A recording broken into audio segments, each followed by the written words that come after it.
Angels rookie pitcher Nick Adenhart was killed early this morning in a three-car accident in California. Authorities are blaming the three-vehicle accident on a motorist in a minivan who reportedly ran a red light, sending a second car into a light pole, killing three of the car's four passengers. The fourth passenger is said to be in intensive care at UC Irvine Medical Center. The driver of the minivan was said to flee the scene, later captured, though, charged with felony hit and run.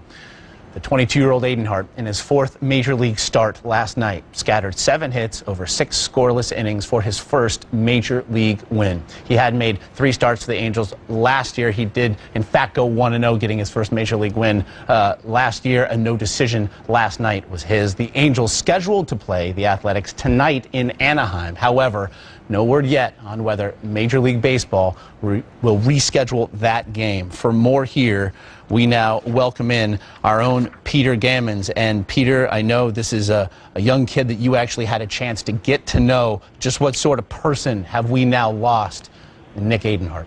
Well, other than just the fact that he's an extraordinary young pitcher. I mean, the Angels gave him a lot of money to sign out of high school in Baltimore, and he's the prize of the organization. He had made tremendous progress this spring on a staff that's been riddled with injuries. But more than that, he's a terrific person. I did get to meet him when he was a senior in high school at a Baseball America function, and with he and his parents. And he's very quiet, very intelligent, and this is far more than the baseball thing. It's really a tragedy for a 22-year-old of intelligence and character to have this happen to him so mindlessly is really terribly sad, and I'm sure that it's devastating to the Angels organization.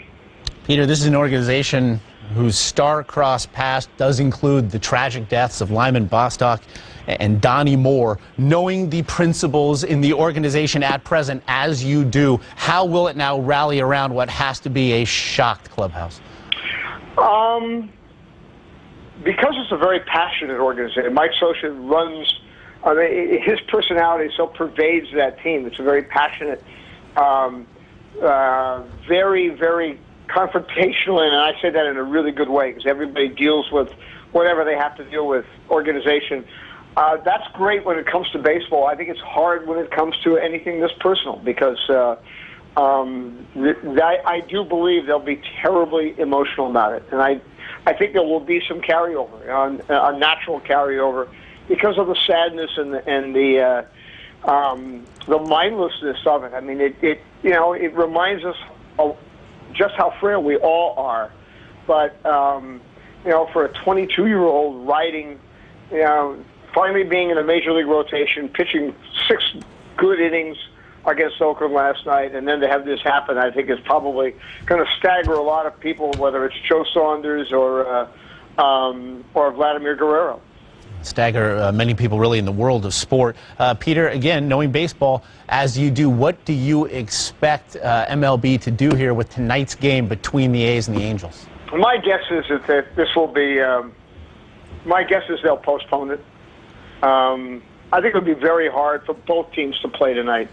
And I don't know that. They may decide that, well, maybe it's best to play on, but my guess is that they'll want everyone to take a breather, and understandably so. And knowing Artie Moreno and Mike Scioscia and everybody there, I mean, Tony Riggins, the general manager, in a book about by a minor league pitcher named Matt McCarthy, and when Matt McCarthy talked about Riggins releasing him from the minor leagues, Riggins actually broke down and cried. So my guess is they'll be too emotional to play tonight.